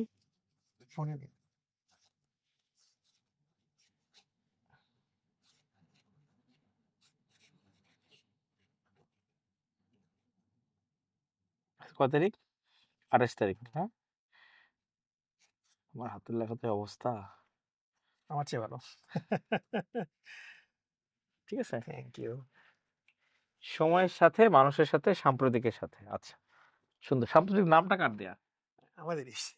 দর্শক, বরাবরের মতো আমরা এবারও আমাদের গেস্টের কাছ থেকে আমাদের জন্য অটোগ্রাফটা নিলাম। আপনি জানেন আমরা সবসময় এটা করি বা পছন্দ করি, আমরা চাই যে সবার সাথে একটা সম্পর্ক থাক, যেন আমরা পরবর্তীতে যখন এই টি শার্টটাকে দেখবো মনে করবো যে হ্যাঁ, সে আমার এখানে এসেছিল, এবং তাকে স্মরণ করে দিতে পারবো। এটা একটা সম্পর্কের বন্ধনের মতো আমরা আবদ্ধ হয়ে যাই। হ্যাঁ। দর্শক, আমরা শেষ করার আগে যে কথাটাকে একটু আপনাকে জানিয়ে দিতে চাই, আমাদের প্রলয় হাসান ভাই আজকে যিনি গেস্ট ছিলেন, তার বই আছে বেশ কয়েকটি, 4টির মতো বই আছে। আপনারা রকমেতে প্রলয় হাসান নামে সার্চ করলে তার বইগুলোকে পেয়ে যাবেন, এবং সেখান থেকে চাইলে যে কোনো কিছু মার্কেটিং রিলেটেড বইগুলোকে পারচেস করতে পারেন। এর সাথে তার একটা পডকাস্ট চলছে 1% পডকাস্ট, যেটা সেই পডকাস্টও আপনারা চাইলে সাবস্ক্রাইব করে ফেলতে পারেন, দেখতে পারেন তার পডকাস্টগুলো এবং তার বিষয়গুলো। তাছাড়াও তার লিঙ্কডইন প্রোফাইল এবং ফেসবুক আছে, সে যেগুলো আছে সেগুলো লিঙ্ক আপনারা পেয়ে যাবেন, সেগুলোতে সাবস্ক্রাইব করে ফেলতে পারেন, ডেসক্রিপশনে লিংক দিয়ে দিন। করে ফেলতে পারেন। দর্শক, আমরা যে কথা নিয়ে কথা বলছিলাম আসলে কন্টেন্ট, আমরা কিন্তু একটা কন্টেন্ট শেষ করলাম, প্রায় 1 ঘন্টার মতো শুট করলাম। এটাও একটা কন্টেন্ট। এটা ভাইরাল হবে কিনা আমরা জানি না, আসলে কতটুকু কিভাবে হবে সেটা আমরা জানি না। আমরা চেষ্টা করেছি সমস্যাগুলো নিয়ে আলোচনা করার জন্য, কন্টেন্টের রিয়েলিটিগুলোকে, ফ্যাক্টগুলোকে চেক করার জন্য, আসলে কন্টেন্ট কি কিভাবে হচ্ছে এবং এর রিয়েলিটিগুলো কি, সেগুলো নিয়ে আমরা কথা বলার চেষ্টা করেছি, আপনাদেরকে জানানোর চেষ্টা করেছি আসলে কিভাবে কি হচ্ছে। সাম্প্রতিকের সিজন 2 আজকের পর্ব থেকে আপনাদের কাছ থেকে আমি আলামিন আলম আবার বিদায় নিচ্ছি। সামনের কোনো পর্বে আবার আপনাদের সাথে দেখা হবে। ততদিন পর্যন্ত ভালো থাকবেন, সুস্থ থাকবেন। আসসালামু আলাইকুম ওয়া রাহমাতুল্লাহি ওয়া বারাকাতুহু। আসসালামু আলাইকুম।